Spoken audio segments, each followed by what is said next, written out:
నమస్తే అండి.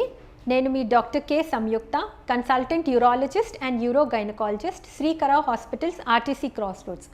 సో మనం ఇవాళ మనకి ఏమైనా కిడ్నీలో రాళ్ల గురించి డౌట్స్ ఉంటే వాటిని క్లియర్ చేసుకుందాం. సో చాలామంది అడిగేది ఏంటంటే ఈ కిడ్నీ రాళ్ళు కానీ, మూత్రనాళంలో రాళ్ళు కానీ, మూత్ర సంచిలో రాళ్ళు అన్నవి ఎందుకు వస్తాయి మేడం, ఇవి రాకుండా వీటికి లక్షణాలు ఏంటి, ఇవి రాకుండా మనం ఏం జాగ్రత్తలు తీసుకోవచ్చు అని అడుగుతారు. సో కిడ్నీలో కానీ రాళ్ళు, మూత్రనాళంలో రాళ్ళు, మూత్ర సంచిలే ఎక్కడైనా రాళ్ళు అన్న వస్తున్నాయి అంటే కిడ్నీ స్టోన్స్ ఆర్ క్యాలిక్యులస్ అని అంటారు.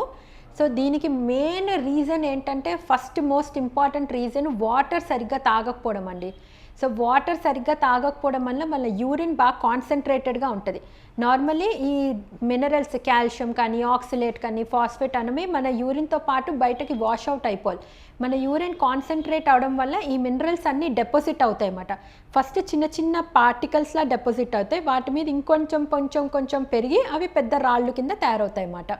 సో మోస్ట్ కామన్ కాజ్ ఏంటంటే వాటర్ సరిగ్గా తాగకపోవడం వల్ల రావచ్చు. ఇంకోటి ఏంటంటే రికరెంట్గా యూరినరీ ట్రాక్ట్ ఇన్ఫెక్షన్. ఈ కిడ్నీ రాళ్ళు and urinary tract infection or interlinked అండి. ఊరికైనా యూరినరీ ట్రాక్ట్ ఇన్ఫెక్షన్ ఉన్న వాళ్ళకి రాళ్ళు రావచ్చు, రాళ్ళు ఉన్న వాళ్ళకి ఊరికైనా ఇన్ఫెక్షన్ కూడా రావచ్చు అన్నమాట. సో ఊరికైనా ఇన్ఫెక్షన్ ఉన్న వాళ్ళకు కూడా ఇన్ఫెక్షన్ వల్ల కూడా స్ట్రూవైట్ స్టోన్స్ అని అంటారు. సో వాటి వల్ల కూడా రాళ్ళు ఫామ్ అయ్యే ఛాన్సెస్ ఉంటాయి. ఇంకోటి ఏంటంటే జెనెటిక్స్. కొంతమందికి స్వతహాగా కాల్షియం కొంచెం ఎక్కువగా ఎక్స్క్రీట్ చేయడం, లేకపోతే ఆక్సిలేట్ అనే పదార్థాన్ని ఎక్కువగా ఎక్స్క్రీట్ చేయడం లాంటివి ఉంటుంది అన్నమాట. అంటే యూరిన్ ద్వారా పంపించడం. ఇలాంటి వాళ్ళకు కూడా కొంచెం kidney stones, cystine stones, uric acid stones అని రకరకాల స్టోన్స్ వచ్చే ఛాన్సెస్ ఎక్కువగా ఉంటాయి అన్నమాట.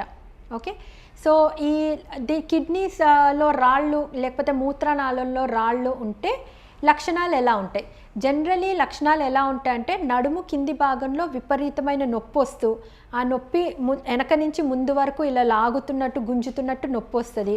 యూరిన్ పాస్ చేసేటప్పుడు, మూత్రం పాస్ చేసేటప్పుడు విపరీతమైన నొప్పి రావడము, కొన్నిసార్లు రక్తం రావడము, చలి జ్వరము, లేకపోతే వాంతులు లాగా కూడా వస్తాయన్నమాట. ఇవి జనరల్గా ఉండే లక్షణాలు. కిడ్నీలో కానీ మూత్రనాళంలో రాళ్ళు ఉంటాయి. దీనికి ఏమి మనం ప్రికాషన్స్ తీసుకోవచ్చు అంటే ఎప్పుడైనా ఇటువంటి సిమ్టమ్స్ వస్తే తప్పకుండా మీ యూరాలజిస్ట్ని కలవండి. వాళ్ళు అల్ట్రాసౌండ్, సిటీ స్కానో ఏదో చేయిస్తారు. సో చాలామంది నెక్స్ట్ నన్ను అడిగే క్వశ్చన్ ఏంటంటే ప్రతి కిడ్నీ రాయికి మనం ఆపరేషన్ చేయాలా, ప్రతి మూత్రనాళంలో ఉన్న రాయికి మనం ఆపరేషన్ చేయాలా మేడం, తిరిగి మందులు ఏముండవా అని. ఎప్పుడైనా గుర్తుపెట్టుకోండి, 80% రాళ్ళకి అసలు సర్జరీ అవసరం లేదు. మన నీళ్లు తాగుతూ మందులు వాడితే సరిపోద్దు. సపోజ్ రాయి మరీ పెద్దగా ఉంది, రాయి మూత్రనాళంలో అడ్డుకుపోయింది, రాయి వల్ల విపరీతమైన ఇన్ఫెక్షన్ వచ్చింది, ఇలాంటి సిచ్యువేషన్స్లోనే మనం ఆపరేషన్ చేస్తాం. జస్ట్ మనం అల్ట్రాసౌండ్ స్కాన్ చేసి దాంట్లో ఒక 7 mm 6 mm రాయి ఉంది అనగానే దానికి సర్జరీ చేయాలన్న అవసరమే లేదు. ఓన్లీ ఇన్ఫెక్షన్ ఉన్నా, చాలా పెద్ద రాయి ఉన్నా, దానివల్ల ఆ రాయి వల్ల కిడ్నీ పనిచేయడం సరిగ్గా లేకపోయినా, ఇన్ఫెక్షన్ ఉన్నా, ఊరికైనా పేషెంట్కి యూరినరీ ఇన్ఫెక్షన్స్ వస్తున్నా, ఇలాంటి సిచ్యువేషన్స్లో కిడ్నీలో రాళ్ళు కానీ మూత్రనాళంలో రాళ్ళు ఉంటే కంపల్సరీ మనం సర్జరీ చేస్తామన్నమాట. లేకపోతే మనము సిటీ స్కాను, అల్ట్రాసౌండ్ టెస్ట్ చేసుకొని కిడ్నీ రాయి ఎక్కడుంది, దాని సైజ్ ఎంత, దీనివల్ల కిడ్నీలో వాపు ఏమైనా వచ్చిందా లేదా, దీనివల్ల కిడ్నీలో ఇన్ఫెక్షన్ ఏమైనా ఉందా, అవన్నీ చూసుకొని దాన్ని బట్టి ప్రొసీడ్ అవుతాం. జనరలీ అవన్నీ లేవు అంటే మనం ఏదైనా సిరప్ ఒకటి పెట్టి నీళ్లు బాగా తాగుతూ, కొన్నిసార్లు చిన్న రాళ్ళు పడిపోవడానికి మందులు లాంటివి కూడా వాడతాం. మనం కిడ్నీలో రాళ్ళు రాకుండా మనం ఎటువంటి జాగ్రత్తలు తీసుకోవచ్చు మేడం అని చాలామంది కూడా అడుగుతారు. ఒకటి చాలా ఇంపార్టెంట్, ఇన్ఫెక్షన్ అయినా కిడ్నీలో రాళ్ళైనా నీళ్లు బాగా తాగితే ఈ కిడ్నీలో రాళ్ళు రావండి. ఎందుకంటే ఒకసారి కిడ్నీలో రాయి ఫామ్ అయితే అది పడిపోయినా మనం తీసినా ఇంకోసారి ఫామ్ అయ్యే ఛాన్సెస్ 50% కంటే ఎక్కువ ఉంటాయి. అందుకనే మనం కిడ్నీలో రాళ్ళు పదే పదే రాకుండా చూసుకోవాలన్నమాట.